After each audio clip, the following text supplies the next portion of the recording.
capítulo 10 de Lucas, a partir do versículo 25. Eis que se levantou certo doutor da lei, e para o experimentar, disse: Mestre, querendo experimentar Jesus, que farei para herdar a vida eterna? Perguntou-lhe Jesus: que está escrito na lei? Como lês tu? Respondeu-lhe ele: amarás ao Senhor teu Deus de todo o teu coração, de toda a tua alma, de todas as tuas forças, de todo o teu entendimento, e ao teu próximo como a ti mesmo. Tornou-lhe Jesus: respondeste bem, faze isso e viverás. Ele, porém, querendo justificar-se, perguntou a Jesus: e quem é o meu próximo?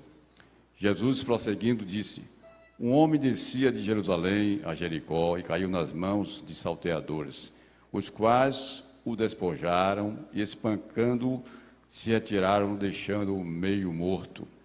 Casualmente descia pelo mesmo caminho um certo sacerdote e, vendo, passou de largo. De igual modo, também um levita chegou àquele lugar e viu e passou de largo. Mas um samaritano que ia de viagem chegou perto dele e, vendo-o, encheu-se de compaixão. E, aproximando-se, atou-lhe as feridas, deitando nelas azeite e vinho, e, pondo-o sobre a sua cavalgadura, levou-o para uma estalagem e cuidou dele. No dia seguinte, tirou 2 denários, 2 dinheiros, deu-os ao hospedeiro e disse-lhe: cuida dele, e tudo que gastares a mais, eu te pagarei quando voltar. Qual, pois, desses 3 te parece ter sido o próximo daquele que caiu nas mãos dos salteadores? Respondeu o doutor da lei: aquele que usou de misericórdia para com ele. Disse-lhe, pois, Jesus: vai e fazes tu o mesmo. Meus irmãos, eu acho que é curiosidade de muitas pessoas saber o que é que vai acontecer quando partir para a eternidade. Para onde você vai? Para onde iremos nós, quando nós morrermos? Quando partirmos para a glória?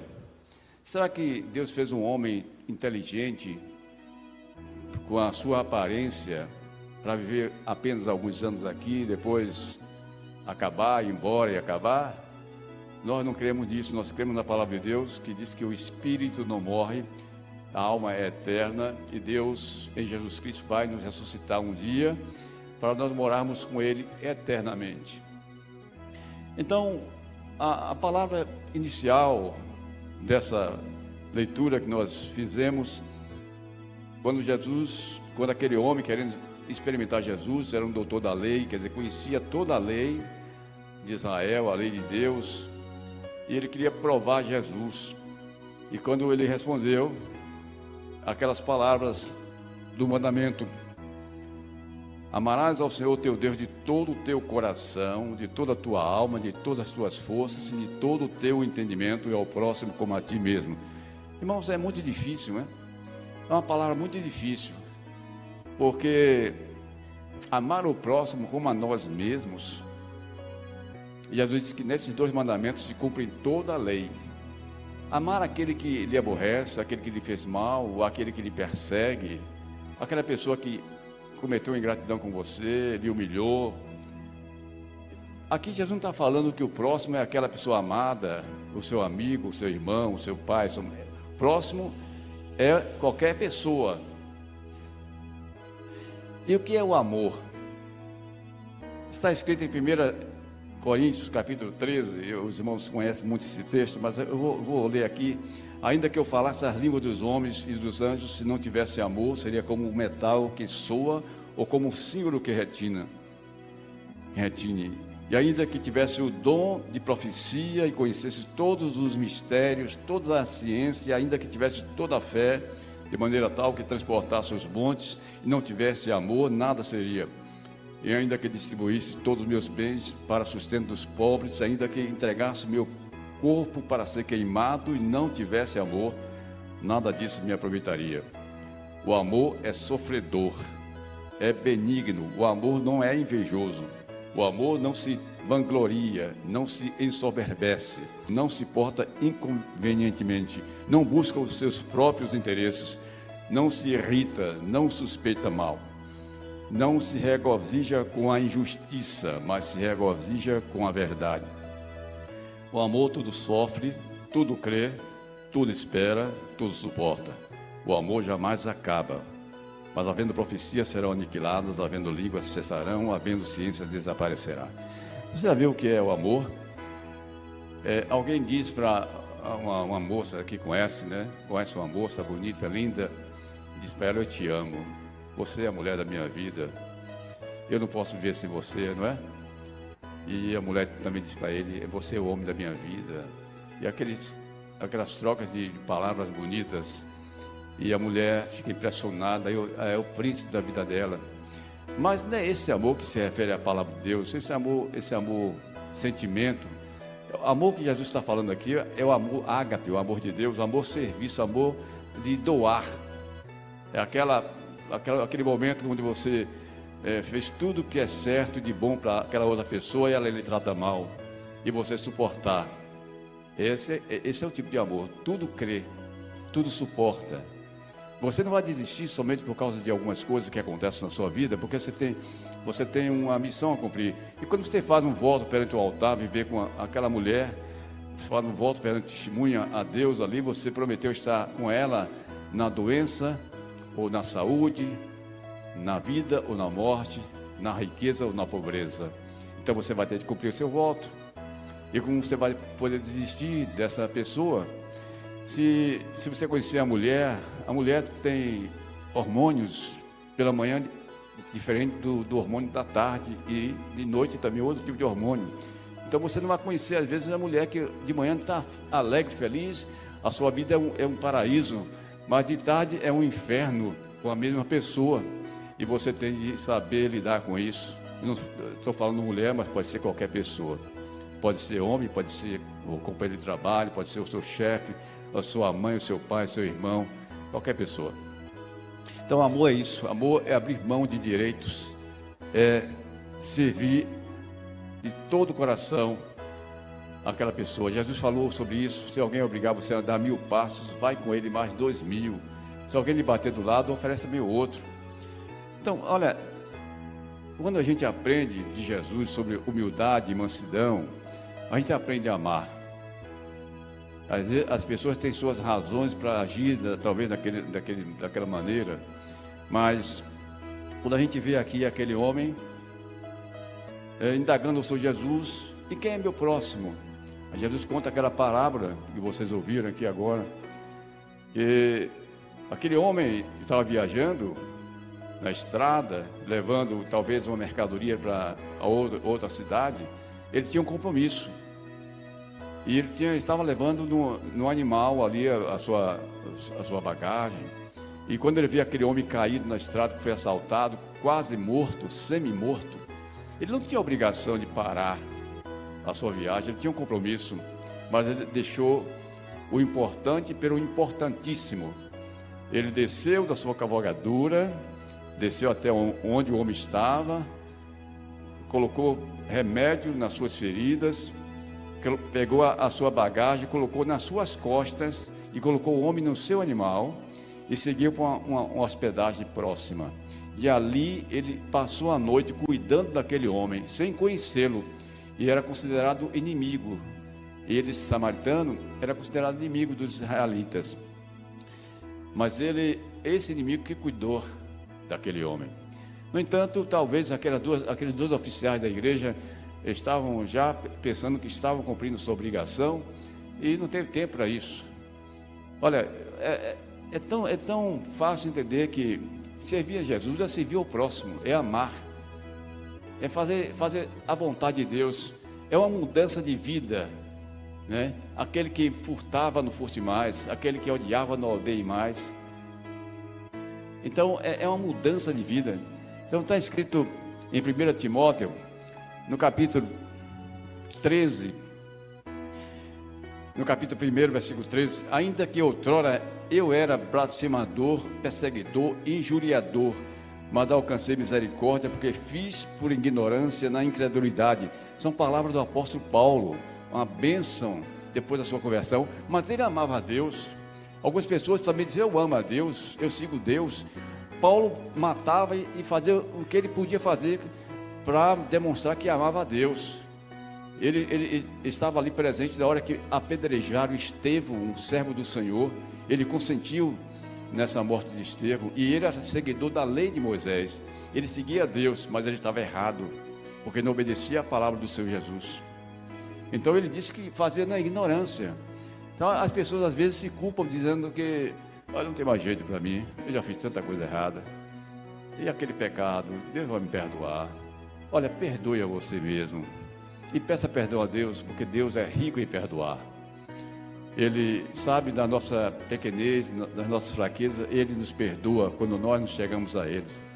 Interessante que o homem não cuidou somente naquela noite, aquele desconhecido, aquele estranho, mas ele deixou o dinheiro lá para o hospedeiro, né, cuidar dele, e se faltasse alguma coisa, na volta da sua viagem, do seu compromisso, ele pagaria. Irmãos, em 1 João, no capítulo 2, está escrito: e nisso sabemos que o conhecemos, se guardarmos os seus mandamentos. Aquele que diz, eu o conheço, e não guarda os seus mandamentos, é mentiroso, e nele não está a verdade. Mas qualquer que guarda a sua palavra, nele realmente se tem aperfeiçoado o amor de Deus, e nisso sabemos que estamos nele. Aquele que diz estar nele, deve andar como ele andou. Então, a palavra se cumpre na prática. A Bíblia é um livro, o pastor estava falando pela manhã, é um livro para ser exercitado. Nós vamos ler a palavra e vamos colocar em prática, porque tem aquele ouvinte que ouve, mas não pratica. E pode ser que ele esteja na igreja. São considerados os quase cristãos. E você sabe que os quase não são. A moça que quase casou, ela ficou solteira. O homem que quase viajou, ficou na estação ou no aeroporto. Então, quase quando Jesus voltar, eles não vão com Jesus, porque são quase. Nós precisamos ser de verdade praticantes da palavra de Deus, porque só temos a ganhar. Deus cuida de nós. Irmãos, quando você obedece a Deus, Deus coloca um anjo na sua vida. Você não vê o anjo para lhe guardar, mas ele guarda a sua vida. Ninguém toca em você. E Deus nos dá o Espírito Santo Consolador. Ele está presente. Ele que nos fala no coração sobre Jesus, sobre amor, sobre paciência, sobre bondade, fidelidade. Deus é bom, devemos ser bondosos. Deus é amor, devemos ser amorosos. Vamos ser imitadores de Deus. Só assim nós conseguiremos chegar até lá, porque a vida aqui é curta. Vá lá que tudo isso que você acha que não vai acontecer, aconteça. Se você acha que o céu é irreal, que não vai ter salvação, aí você diz, eu não vou fazer nada, não vou seguir, porque todo mundo morre aí, não sabe de nada. A Bíblia é a palavra de Deus, a Bíblia revela tudo. A Bíblia é inspirada, a Bíblia é o Espírito Santo que fala através dela. Então ela explica tudo que nós devemos saber. Então é a verdade, vai acontecer o dia do juízo final, o dia onde as nações vão prestar contas a Deus por todas as coisas que fizeram. Todos os homens vão comparecer ao tribunal de Deus, e aqueles que não forem encontrados, seus nomes não forem encontrados no livro da vida, eles vão ser separados para a perdição eterna. E nós não queremos isso, nem Deus quer isso para você. Deus quer nessa noite lhe curar, resolver o seu problema, lhe ajudar e dar tudo aquilo que você precisa para que você seja feliz. Está escrito no Lucas capítulo 14, versículo 26: se alguém vier a mim, disse Jesus, e não aborrecer a pai, mãe, mulher e filhos, irmãos e irmãs, ainda também a própria vida, não pode ser meu discípulo. Essa palavra aqui, aborrecer, não é tratar mal, não. É porque quando você se torna servo de Deus, o mundo jaz, descansa no maligno. Quando você se torna um servo de Deus, a sua família pode achar estranho, aí começa a lhe criticar, e ela não entende que você entendeu. Quando você entrega o coração a Jesus, a sua família não vai entender. Você entendeu, Deus falou com você. E você começa a seguir o Senhor, porque Deus tem endereço certo. Deus fala ao coração daquele que está realmente precisando ouvir a sua voz. Então, esse aborrecer não é tratar mal, não é abandonar, nada disso. É você suportar. Se você suporta, a Bíblia diz: quem não leva a sua cruz e não me segue, não pode ser meu discípulo. Há uma cruz, mas na cruz há uma alegria, uma satisfação de que você está andando certo, fazendo a vontade a Deus, ao Senhor. Deus vai ajudar você a levar a sua cruz até o final. Mas não é preciso renunciar, andar na sua presença e fazer a sua vontade. E a palavra de Deus diz em Atos, no capítulo 4: e em nenhum outro há salvação, porque debaixo do céu nenhum outro nome há dado entre os homens em que devamos ser salvos. Salvação só em Jesus. Não tem outro que derramou seu sangue para nos salvar. Jesus que veio para nos salvar. Ele usou todas as pessoas que você conhece, usou Maria, usou os discípulos, para ele cumprir o ministério dele, mas ele é o Jesus, o Cristo de Deus. Foi ele que veio para nos salvar, o sacrifício vivo de Deus. Ele morreu na cruz, derramou seu precioso sangue por nós, e aquele sofrimento durante toda a noite. Um homem inocente que não fez nada errado. Quando você faz alguma coisa errada e você enfrenta um problema, você sabe porque está enfrentando o problema e está pagando o preço. Mas Jesus não fez nada errado para ser açoitado a noite inteira, para ser levado carregando uma cruz pesada e nela morrer, pendurado, derramando o seu precioso sangue. Ele só fez o bem, ele curou, ele salvou, ressuscitou, ele fez milagres de multiplicação de pães. Jesus só fez o bem. E nós que somos maus, sabemos dar boas dádivas a nossos filhos, mas talvez a um estranho a gente não dê tanto valor. A palavra de Deus diz em Romanos capítulo 1, versículo 16: porque não me envergonho do Evangelho, pois é o poder de Deus para a salvação de todo aquele que crê, primeiro do judeu e também do grego. Quer dizer, primeiro o judeu, mas depois os outros povos que são considerados gentios. Então, é poder de Deus. O apóstolo Paulo disse que não se envergonhava do Evangelho. Por que vou me envergonhar de Deus que me deu a vida? Deus que lhe dá a vida. Se você enxerga, Deus que lhe deu essa visão. Se você ouve, é Deus que deu a sua audição.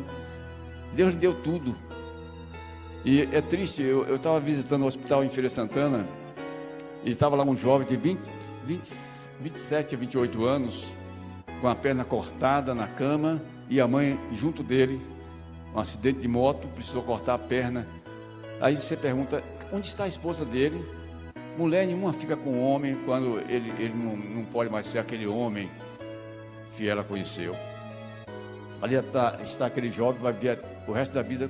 É a mãe que vai cuidar. É a mãe que vai cuidar dele. E a Bíblia diz que pode uma mãe que ama o seu filho esquecer dele, mas eu jamais esquecerei de ti. Deus conhece você mais do que você mesmo, que Ele sabe todas as suas necessidades, talvez o seu chorar, o seu clamar, a sua infelicidade. Muitas vezes você está procurando uma diversão e você não consegue, nada satisfaz a sua alma, porque falta dentro de você colocar Jesus. Ele disse que aquele que vir a Ele, de modo nenhum Ele lançará fora. Mas é preciso que haja uma disposição para isso, uma ação para isso. Então, em Romanos 10, diz: pois é com o coração que se crê para a justiça, e com a boca se faz confissão para a salvação. Você tem de falar: Jesus, eu sou teu, conte comigo. A partir de hoje eu vou seguir seus ensinamentos, vou andar na tua presença.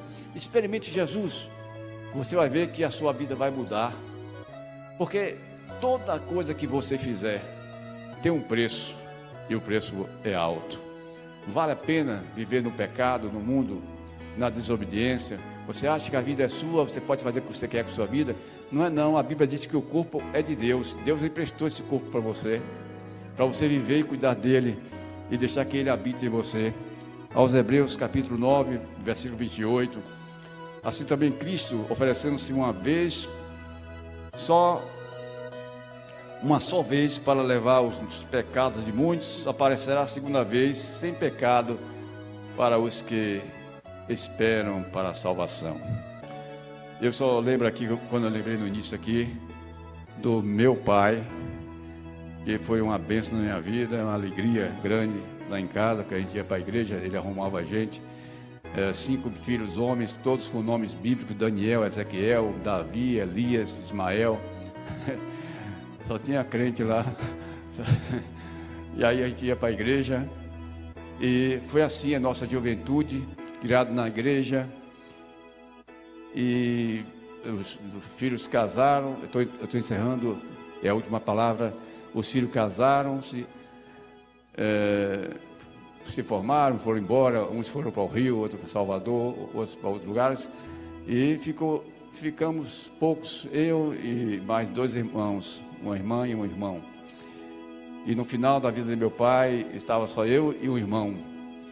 E um dia eu preguei aqui na igreja, um dia domingo à noite, e aí eu voltei para casa. Quando eu cheguei em casa, meu pai estava passando mal. E aí eu comecei a reanimá-lo, comecei a ler a palavra, a orar, cantei hino, e ele quase semi-coma, né? Quase em coma. Não estava acordando, mas estava vivo. Aí eu lembrei da minha infância, que quando eu ficava doente, ele me levava ao médico, foi buscar um médico uma vez, ele levou lá em casa, 1 ou 2 vezes para me receitar, cuidou de mim, e agora é a hora de eu cuidar dele. E ali, quando eu vi as horas passando, 2 horas da madrugada, já meu pai não respondia, eu carreguei meu pai, botei dentro do carro, estava sozinho, botei dentro do carro, levei para o médico, levei para o hospital, e chegou lá, o médico deu uma injeção, aí chamou seu Oscar, ele acordou, ele me viu, disse: meu filho, eu estou aonde? Disse: o senhor está no hospital, meu pai. Ele disse: olha, não me deixa aqui não, me leve para casa. Eu disse: não, eu vou levar o senhor para casa. E foram as últimas palavras do meu pai. E o que aconteceu? O médico disse: você tem de ir embora, amanhã de manhã você volta, porque você não pode ficar aqui. Eu queria insistir, mas sem de obedecer, né? Aí 3 horas da madrugada, mais ou menos, fui para casa. E quando foi 7 da manhã, o telefone tocou. Naquele tempo não tinha celular, não tinha nada, era um telefone fixo. Aí aquela voz: Ezequiel, seu pai faleceu, você deve se comparecer ao hospital. A notícia mais triste da minha vida. Nós não vamos ficar aqui para sempre. Sei que quando o filho pródigo voltou, o pai derramou as lágrimas nos olhos. O filho que tinha partido, levado parte da herança, e quando ele viu o vulto do seu filho, correu e abraçou. É assim que Deus quer fazer com você nessa noite. Gostaria que você ficasse de pé, enquanto nós vamos fazer uma oração por você nessa noite, após o cântico, e que você faça uma reflexão na sua vida e procure o caminho que vai levar você a Deus.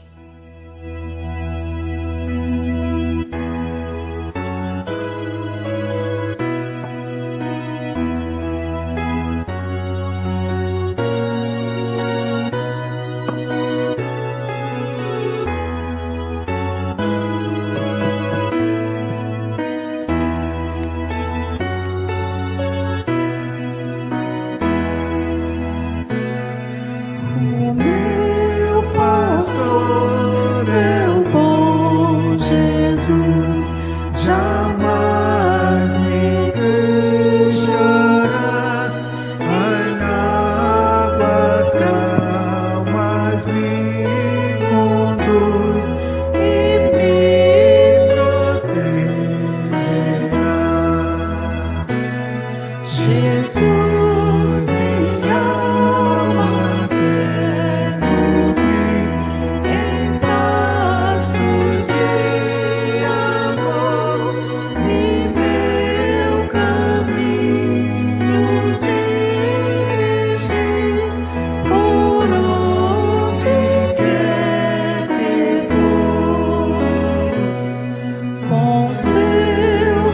viajando.